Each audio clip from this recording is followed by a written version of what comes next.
You're listening to Development Works, produced by Doctors for Doctors and Nurses for Nurses.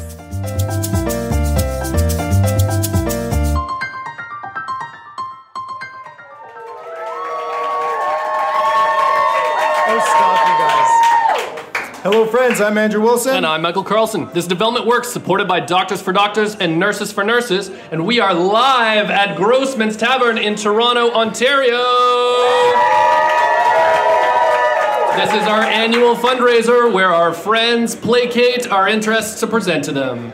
Yes, Mike, if you actually listen closely enough, I think you can actually hear my mom in the background. I have to say, there is nothing more heartwarming and embarrassing at the same time than your mom coming out to your fundraiser when you're almost 30.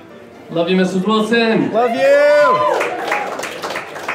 you! So before doing international development, you need to understand that failing is not failure. And now we're going to go back to the studio to hear from Gabby and the Student Club at the University of Toronto to tell us more about our speaker, Dr. Diego Bassani. But first, this upcast is powered by Doctors for Doctors and Nurses for Nurses. We're a Canadian charity that sponsors the medical education of high-potential youth in rural Nicaragua. If you want to ensure everyone has access to quality healthcare, first visit doctorsfordoctors.ca. Today on the Upcast, Dr. Diego lets us know what actually works in international development. Mostly, unfortunately, I think that what we know about international development is what doesn't work. And it would be very good if we could have many examples of positive deviance, of programs that did work and that were implemented well and that did leave a legacy behind and that were sustainable when the funding ceased to exist. But unfortunately, that's not very common. What we have are extremely expensive programs that run while the money is flowing in and then cease to exist for a number of reasons.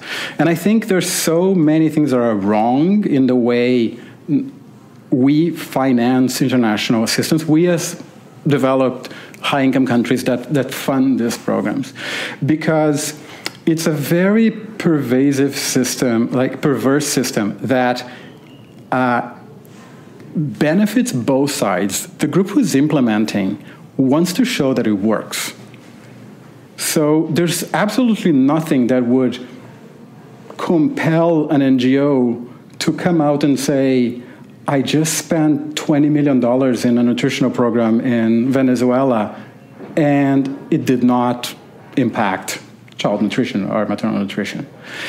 And the funder also has absolutely no incentive to say, I just paid $20 million for this NGO to implement a program in this country, and it didn't work. Hey, hooray, right? Every time I meet with an NGO partner, usually in country, we have this early inception meeting. This is like a few months into the project. We already understand what exactly the organization is doing, and we're sort of like preparing for the initial set of like measurements to inform programming and refine programming. I asked them the question, like, what happens if at the end of this, if at the end of an evaluation of your investment, we show that it didn't work? And the look of fear in the face of every single person. I have not have a single person react in a positive way and say, that's actually okay, like we can work with that information. It's just, the first reaction is of complete panic. Like, if this doesn't work and these people are here to measure what I'm doing, I'm out of business. Like, my organization is completely irrelevant if it doesn't work.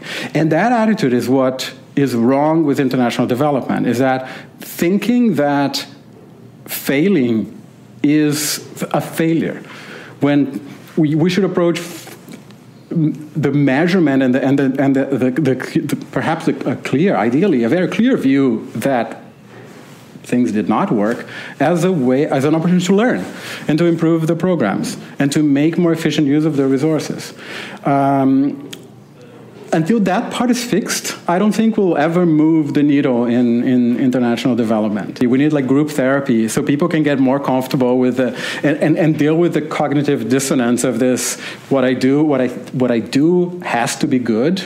International development is a good thing, and then coming to the realization that you're actually not producing that much result, and perhaps you're doing something bad, which is even more difficult. Like, realizing that you failed is one thing. Realize that you're actually causing damage when you think you're doing good is much, much worse and more difficult. Once we accept the fact that we do fail and that it's okay to learn from those failures, we can then, I think, start moving forward, because what we're doing is walking forward and then stepping backwards, or just standing for a number of years, like Sweden did in all of these cycles of say, okay, let's measure it, and then we find out it doesn't work, and then we stop and we wait until our collective memory forgets that we did that exercise once, and then we become all excited and do it all over again. It's like children that don't learn from failing, and that's not acceptable because we're way more intelligent than that. Mike, the most interesting thing I find when I listen to this is the idea that no one wants to find out it's not working. Yeah. So, like, just walk through me with this here. Yeah. Even if you're a funder where you're just giving $10 to someone on the street, or you're a major corporation donating millions of dollars to a charitable project, you don't want to hear that your money was wasted, right? Yeah, of course. That's like the bane of everyone's existence, wasting money. Yeah. Or even worse, like he said, like, I don't want to hear that my money went to some program that hurt people. Like, if I donated $50 to somebody. Sure. And then their program hurt a bunch of people internationally. Oh yeah. It's almost like it's so damaging to like even think about that. It's almost like I would rather not even want to find out. Yeah, just bury your head in the sand. Like there's so many expressions these days around this idea of why and how we're using our money, and this idea of image, right? So it's not only that when you give money to something that you want it to do well, but there is a fear of failure. There is we need to fake it as well. We're going to do everything that we can to avoid that negative consequence or that negative outcome. And burying our head in the sand is one idea, but we're going to fake it till we make it is certainly a thing that I see everywhere. It's so prevalent. It's this imposter syndrome that everybody has. It's also like whatever this image thing is on social media and the Instagram stuff where people project this perfect image. There's no room for failure within there, but there's also a culture that is pushing people, I think, to just not have this critical dialogue and to just be in such a pressure cooker that they need to have certain incomes. Yeah, and you brought up the point of like it's our culture that we want to look perfect and be perfect. Yeah. So what I was talking about was that perspective of the funders, where it's like, you give money, right? You don't even want to find out if it doesn't work, right? The charity also doesn't want to find out if it doesn't work, right? Because in the charity's culture, like they want their work to look perfect as well, just as much as the funders want the work to look perfect. So there's really not that much incentive to research it, right? Which is also what Dr. Diego's saying. Yeah. He's saying that as an organization, it's easier to just stick your head in the sand too. Even as a programs worker on the ground, like we've all often questioned this with the local partners that we have in Nicaragua, where we say their incentive is not to question whether or not the money that we're spending in Nicaragua works.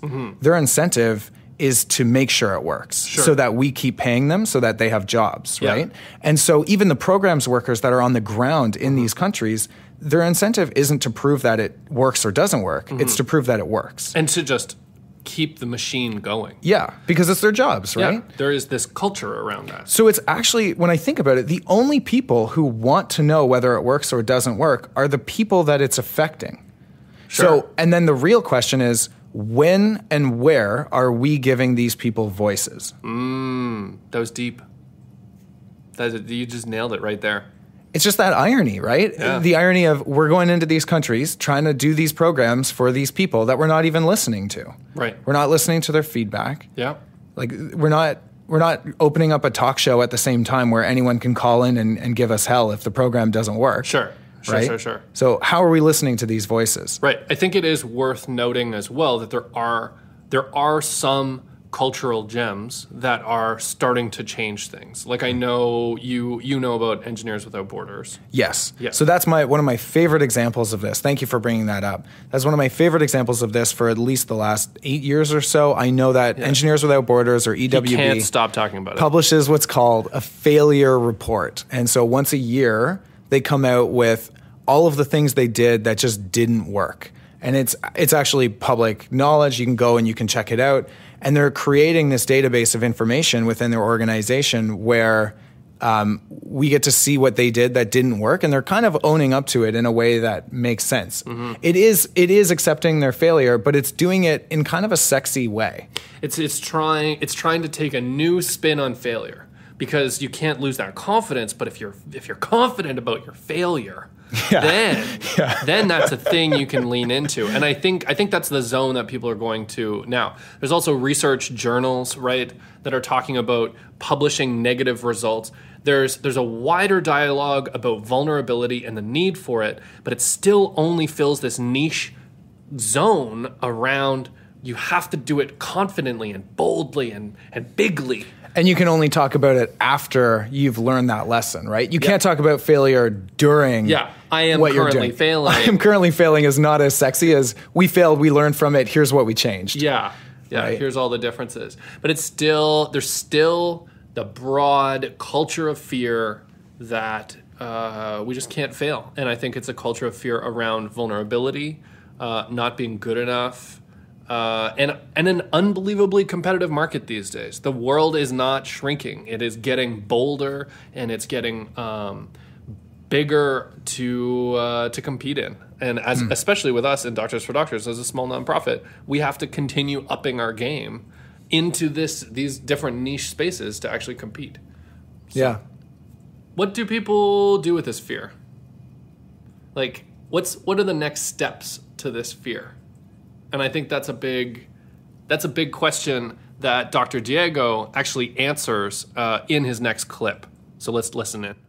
It's never an easy sell. To talk about evaluation and to say that we're measuring things is never an easy sell. And it's a constant process, because these programs are long. They're like multi-years, 4, 5, 6, 7 years long programs. So there's multiple checkpoints during the program.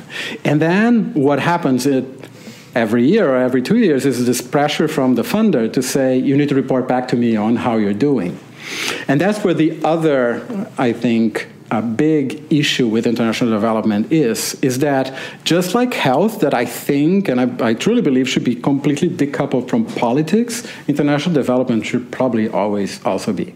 Because we cannot accomplish anything in a political cycle of 4 years. So the pressure that comes with every new government that is in power in every single country is that we need to report on the investment that we made. And then we want to know how many lives we've saved in the last year with the $3 billion that we invested in international health. And the programs have not even been implemented yet. Organizations are getting organized and trying to train people and trying to set up these programs. And it's completely unrealistic to expect them to measure and report on things like that. And that's when you start to, instead of actually measuring, just telling stories. Then you send a mission to the country, you take beautiful pictures of your program and the new clinic that you set up and your happy children now because they're very well nourished and they're not food insecure anymore. Which, don't get me wrong, it's a great thing. I don't want anyone to be food insecure, but that doesn't mean the program worked. You know, like it's just cosmetic, and it could be real. It could be that everyone is happy, but does it mean that it's sustainable? Does it mean that we'll go on? Does it mean that it's attributable to our program? Because we don't even know that. Like, we usually don't, when we do evaluations, we don't have control areas. We can't really compare. We don't have counterfactuals. So we're trying to come up with attribution based on the data, but then the clock is ticking, and there's a freeze in budget, and you can't invest anymore, and you have to tell a story about your investment because you need to be reelected. And that's when things get really, really nasty, because we start telling beautiful stories and put out glossy brochures, and everyone feels really good because it looks really beautiful. If you've ever seen a brochure from any international organization, it's never sad and gloomy. It might be sad and gloomy to get you to perhaps contribute to the cause, but it's usually saying, but look, we did this, and it saved this family, and it moved them out of poverty. How do we know that? How do we know that that's really what happened, right? But measurement is difficult, and people are afraid of it. It requires a certain type of organization with a culture that is willing to contemplate the fact that perhaps what I planned on doing is not ideal anymore, because that was 5 years ago, and by the time we got the funding, the situation has changed completely. So one example is that with one organization that we work with is that we collected baseline data, like we do for every organization, on trying to assess burden of disease and access to services in the areas that they're planning on working. And even though it might seem like somewhat trivial, and there's lots of other sources of data, when you collect the data, you start seeing like nuances that you wouldn't see in like a national average of like how many people do seek care from community health workers when their children have like diarrhea or respiratory symptoms. And this organization was planning on training community health workers on improving their ability to diagnose and treat pneumonia in the community. And they were projecting an impact that was based on an expectation of how many cases of pneumonia are there in the community, and assuming a logic that is the logic of the health system in that country, that everyone in a small village who has a sick child will seek care from the community health worker, and that will be the first point of contact with the system. But what we found out was that that was not the case. People actually did not seek care from the community health worker. They went to the local drug dispensary, because the person, the pharmacist, whoever was there dispensing drugs, would be able to know if the child, from their perspective, if the child needed an antibiotic or not. And then they would just like on one-stop shop get sort of a diagnosis and a prescription of an antibiotic. So the community health worker was completely bypassed, and any projection of impact from training community health workers would not have realized, because the fraction of the population that was accessing the services was minimal, like less than 5% of the population. So we were able to use some statistical tools that enable us to model potential impact, to show them, like, this is not going to produce the impact that you're doing, and then to look at what are the other opportunities. So there was a huge issue with a specific commodity, like zinc for treatment of diarrhea. It was not available at all. It's extremely cheap, and then they were able to change their programming and invest in making sure that zinc was available for prevention and treatment of diarrhea in that area, instead of using all of their resources or a quite large proportion of their resources to train community health workers on something that would lead to nothing at the end. So if they had not looked at the data, they would never be able to make that decision and change their programming. And in that situation specifically, the organization was open to doing that exercise and spending the time. And it was not a lot of time. It was like an extra month in between finalizing your data collection and actually running these models and projecting this impact and trying to assess what was happening. And then approaching the funder and saying, hey, when we planned this is what we thought was happening. Now what we're seeing is different. What about we change it? And everyone was happy. So the will to change is there if people are honest enough and willing to have the conversation and just say, hey, I plan based on something else, and that's not what is happening, which I think is very, very similar to the logic that people would need to use when they see that their program didn't work at the end of it. Not recognize it as a failure. Like, it's easier in the beginning because you can change and still you can immediately make better use of your resources. But at the end, you have to think like that and say, like, I can still make better use of future resources and improve my programming. So there's a lot of positive in actually using data to improve programming. And there's a lot of positive in allowing your organization and allowing yourself to have a conversation with your funder honestly about perhaps misconceptions or incorrect assumptions that you may have made. It's like everyone learning together like leads to, I think, a positive change. But if people are afraid of having that conversation and of even recognizing that, hey, what I program doesn't make sense anymore, then we're moving nowhere. And it's so much easier to not do anything, right? Because like not looking at the data means I would never know that community health workers are not seeing the children that I think they're seeing. And at the end, I'm sorry, like I couldn't measure it. I have no idea if it works. But then you can produce still a pretty brochure with the few happy children that you see, or the one case that you find that was properly treated, and that gives a completely different idea of the program. So what Dr. Diego did in that talk, in that section, is really start to go into the next phases. That this is not some chaotic, random sequence of human behaviors, right? That first things first, we are afraid of being vulnerable, and we've already talked about that. But then what happens next? Once humans, once these organizations feel fear, what's happening?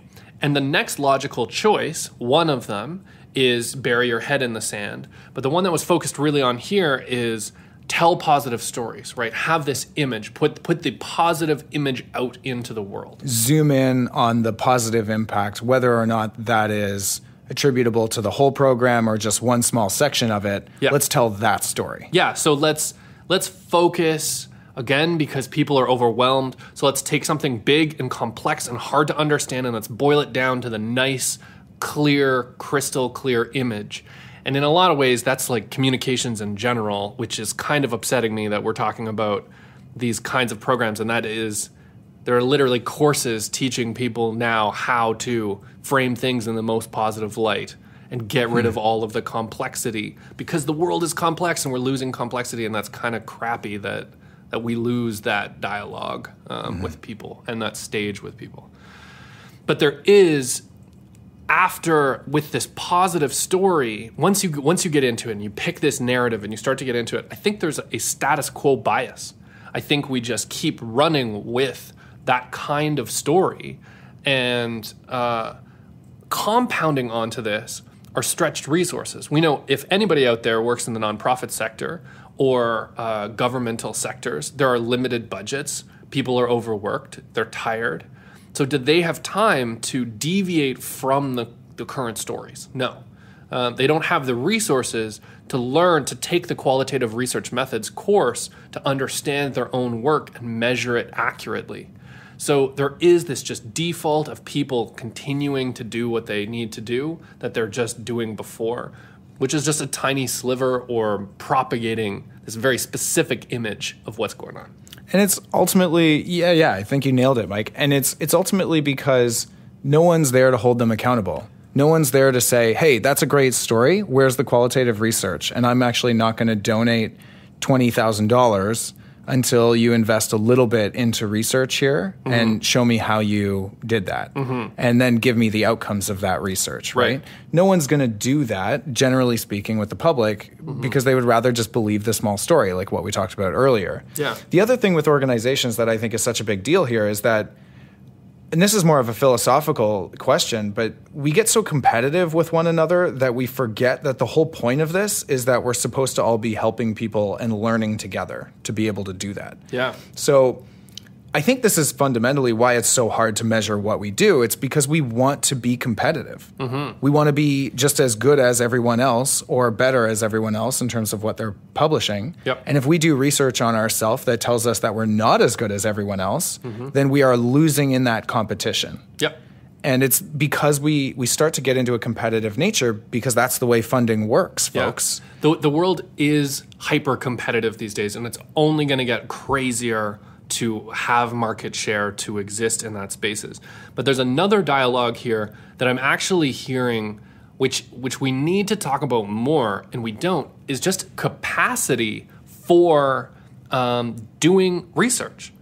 How many people out there can actually do good qualitative research? Sure. I am a very academic person. I hang out in a lot of academic circles, and I know like 6 people that are like reasonable at this and maybe 2 that are good. Yeah, and there's another big one too, which is the reporting of statistics. Sure. To actually report statistics properly, it's quite difficult, and everybody does it wrong. And it's done wrong in court. Like, people get sentenced because of this in the wrong ways. Like, it's such a big deal, right? Right. So there is a massive shortage, and maybe that's something that we need to address, actually, more than any of this stuff. Like, you know, we need everybody to measure. Well, like, who's actually measuring and who's trained in this? Mm-hmm. And maybe we need more people in these fields who can go into qualitative research and measure in a very strong and powerful way. You know what's interesting about that? So in all the work that I've done, everyone's questioned our programs workers. Yeah. Do you work with local partners? Do they speak the language? Yeah. No one said, who's doing your research? What's their background? Like, how good at stats are they? Yeah. You know what I mean? Show me the people in your organization that have done qualitative research methods classes. Yeah. No one's asked for... We should start asking that to people. Yeah. No one's asked for Ahmed's marks, right. You know, in stats. How did you do in that qualitative class? Yeah. I think maybe that's a direction. That's actually so funny. Okay. So... So we've answered two things here, right? Yeah. People need to embrace failure, and then they need to measure what they do, but how do they do that? And in this next clip, Dr. Diego talks about how we can create a system that would finally work for this. So let's get to it. And I'm interested in pushing this agenda of measurement and of actual accountability forward as much as I can. And one way, I think, of avoiding a lot of waste is to try to move the academia much closer to both implementers, but more importantly, to funders. Because this cycle that I described in the Sweden example of trying to measure and realizing things are not right, and then letting go, I think we can break it if we move academia closer and start working on actual proper measurement of international development and the impact of the programs, and start helping funders frame their funding structures using that information. Because what happens now is that an area of focus is chosen by an investor, and the funding goes out, and the NGOs are left to sort out what to do with it.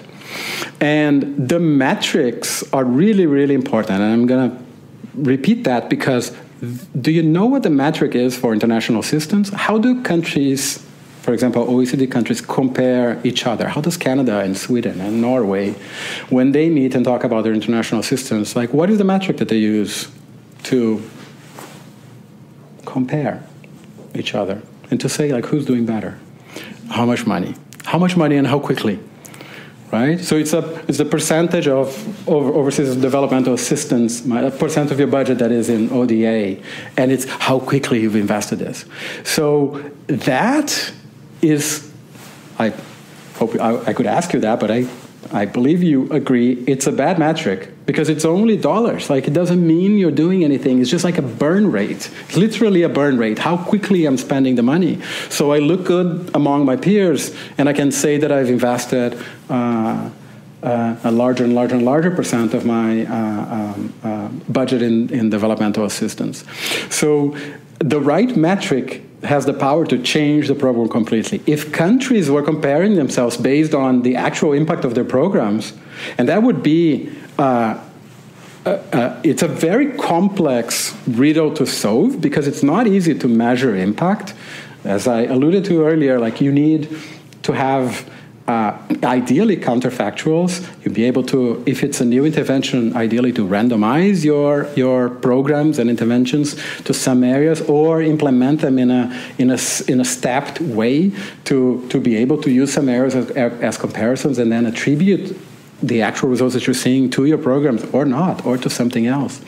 And there's also the complexity of the fact that there's very rare places in the world now where there's only one group working and implementing a program. There's at least the local government, Ministry of Health, International Development Agency, plus an international NGO. But in multiple situations, what we have are multiple NGOs and plus the government implementing programs at the same time. And that's where I think there's another big problem that I've identified as, like, while working with the evaluation of NGOs. If countries were comparing themselves based on the actual impact of their programs, and that would be, if countries were comparing themselves based on the actual impact of their programs, and that would be, is the communication with local governments. We still practice, even though we try to say we don't, this very, very colonialist model. It's neocolonialism, pure and simple. Go into the country, have a meeting with the government, get a letter saying, fine, I agree that the organization works here, and then you're off to the field to implement your program.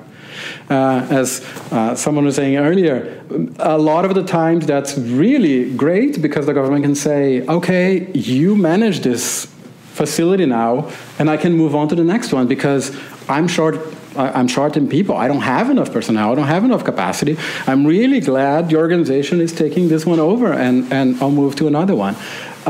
In one of the programs that we're evaluating, there was supposed to be like a doubling of the number of ambulances in a certain area. And then once we got there, we realized that they were not doubling the number of ambulances because the Ministry of Health just removed the ambulances that they had, given that the organization was buying new ones for that area and move them to another area. That doesn't mean that a program doesn't have impact because now you're covering a larger area with ambulances. But if your expectation of the program is that now you can move double the number of people that need emergency service to a hospital, you're not going to see that. And I don't need to evaluate. You don't need to spend $1 evaluating the impact of this program on that indicator, number of people that can access emergency services, because I know it's not going to change. Didn't change the number of ambulances, exactly the same number as before.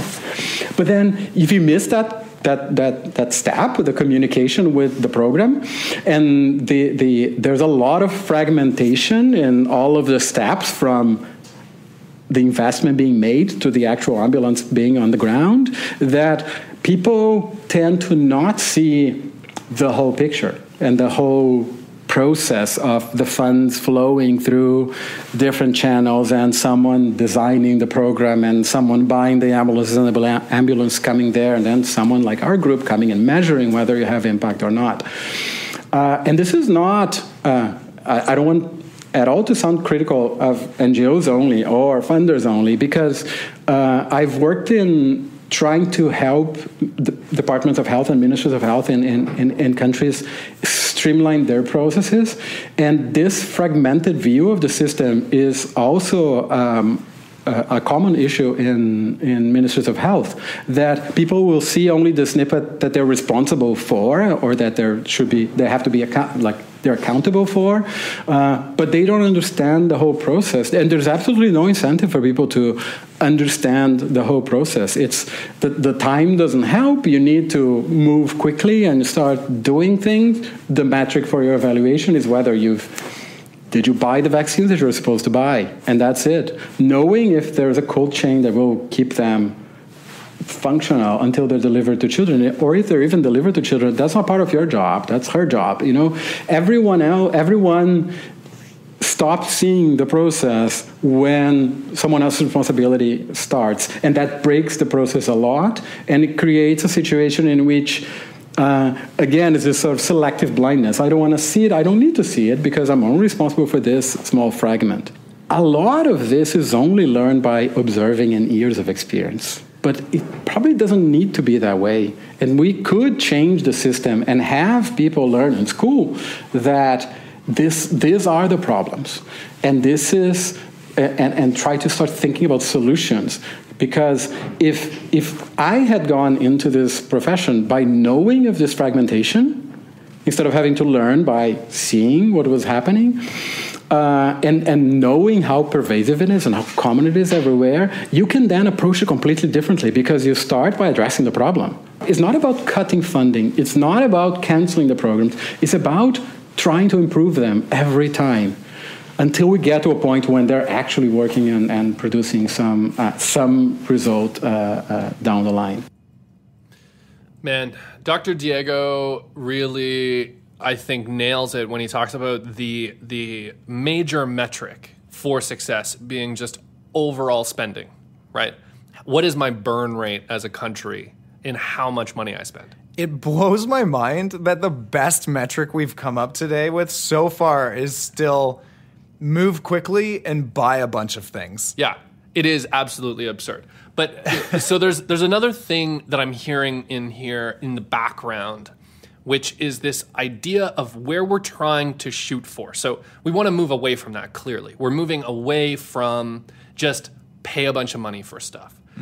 But I think the place that a lot of our speakers are trying to get to is this fundamental idea of measure what you're doing and then pivot as a result. So decrease the cycle time in which people are going through these different ideas. So how well can I measure, how accurately, how up to date, how up to the minute I can do that? And we can do that more with like social media and big data and things like that, and that's where the world is going. But there are all these different methods when you think about it, like agile development or agile design, which, if you've never heard of it, is this process that basically creates these mini cycles of measure, change, measure, change, measure, change. No, I haven't heard of this. It does it in like a daily basis. And I think that's what this is really trying to drive towards. How do we decrease the time of those individual cycles where we measure and then adapt as a result?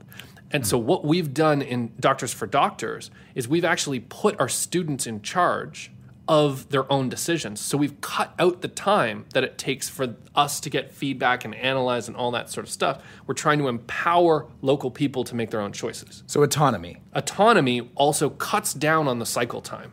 That makes sense. And when you think about it, I was just thinking from an organizational perspective, our programs worker, for example, is much better capable of quick measurement, quick change, quick measurement, quick change. As an organization dealing with funders, though, that doesn't necessarily apply. And at least it would take a very long cycle, right? So funders usually want to see a program all the way through, whether it works or not. Yeah. So funders also need to be understanding of this process and say, you already used half of our money to do this thing. Yeah. If you found out it doesn't work, I'm not going to take away all of your money and demand it back. What I'm going to do is say, well, I'll still give you the other half, but you better try something different. And ideally, it looks a lot better than your crappy first try. Yeah.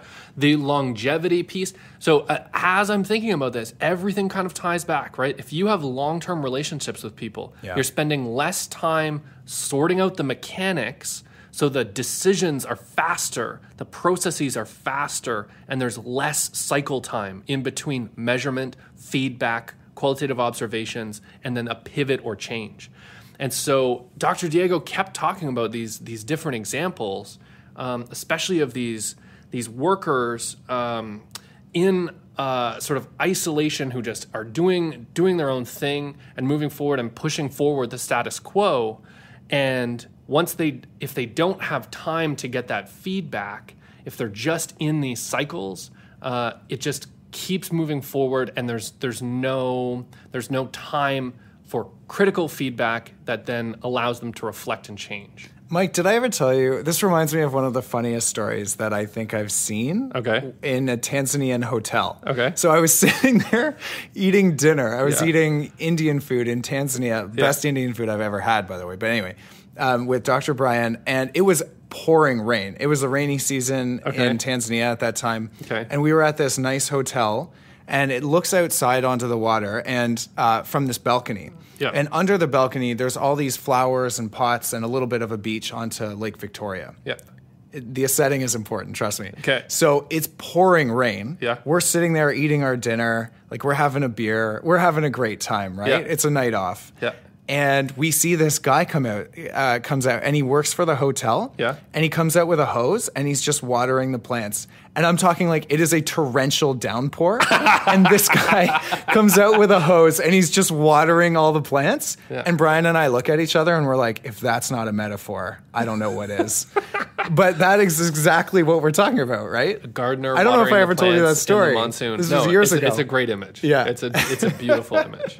So there are all of these things, I think, that delay feedback and delay our ability to cycle, to measure and pivot, to collect information and change based on that information. So given this talk, this is a heck of a lot of information. I think this was a fantastic talk. Mike, do you think this is more depressing or more inspiring? Where are we here? That is tricky. I might I might tend to go to the inspiring route because I'm a glasses half full kind of person. Yeah. But maybe let's put it back out to our audience out there in Radio Land. And folks, if you find our talk here or the talk from Dr. Diego, which we're so grateful for, inspiring or depressing, drop us a line on our website. Check it out, doctorsfordoctors.ca. I would read every email that comes through personally. Yeah. In fact, maybe we'll read it on the air. Oh my gosh, that is a great Christmas episode. Yep. A special. Are these talks depressing or inspiring? Well, to everyone who came out to our talk, our live speak, our live... Oh, we're keeping it. Really? Yeah. Oh, fine. To everyone who came out to our live event, thank you so much. And thank you to our post-production editors for doing what they can to clean up all of my poor speaking. Nope. We love hosting this for our own personal growth as well as yours. And we do it every month at the University of Toronto. So this is a note for Diego. I thought your talk was really inspiring personally. It's great to see other practitioners in international development spread the gospel of failure. Thank you very much. We do also have Gabby to thank you as well, and she is the president of our University of Toronto Student Club in a segment we call Gabby's 2 cents. Thank you so much, Diego, for your wonderful talk. Everybody found the event very memorable. We really appreciate you taking the time to come in to speak at our event, and we hope to stay in touch with you. For all our listeners, if you want to hear everything that Dr. Diego or any of our other speakers for Development Works say unedited, you can always come to our live recordings at the University of Toronto downtown campus. Check out our website, doctorsfordoctors.ca, to find all the event details. Our Canadian charity strives to do the best international development work possible, and as we continue to learn, we are sharing all our learnings with you. And we would love to hear from you too, so drop us a line on our website if you want to volunteer or get involved. And now, updates for the month. In Doctors for Doctors and Nurses for Nurses this month, we're looking to hire our first Nicaraguan executive director for 2 days a week. This is a huge program's development for us. One other major change is that we are continuing to do research with Kimberly in conjunction with our volunteers at the University of Toronto, and I'm really excited to see what comes out of that. They're researching. Kimberly works in her small community, Mike. You know this. She loves to do work with Days for Girls, which is sexual health and reproductive health for young women Very in cool. small communities, which is very hard to come by if you live in one of those small communities. And we're going to do some research on that. So that's what we're discussing pushing forward right now. Kimberly is a pretty powerful student down in Nicaragua. Yeah. Well, on our Canadian side, at the event that this live version of this podcast was recorded at, we actually managed to raise $2,000, awesome. plus or minus $100 there. So we are very grateful to all of our volunteers, Grossman's Tavern, and the University of Toronto Student Club for all of their support in that. Much appreciated, and we look forward to that event every year. And as this is our last podcast of the year, we're inviting folks out to join us at our annual general meeting in Toronto, Ontario, Canada, coming up January 13th. That's a Sunday. If you're interested at all, drop us a line on our website or check us out on social media. We would love to have you out and let you know what's going on. Well, that does it for this month's update on Doctors for Doctors and Nurses for Nurses. Let's hand it back to Dr. Diego for the last word. When I was invited, the question was, what works in international development? That's what I was supposed to talk to. And I laughed reading the email in my office, very respectfully thinking, I can answer that quickly by saying, I have no idea what works in international development. I know what doesn't work. And that's everything for this month's episode of Development Works. Remember to subscribe to the podcast to stay current with international development. Thanks for listening. This is Andrew and Mike signing off, and remember, if you don't make mistakes, you're not working on hard enough problems. Oh, that actually comes into play with this episode a lot. Oh, that really landed. Yeah. Yeah. Huh. It's almost like we did that on purpose.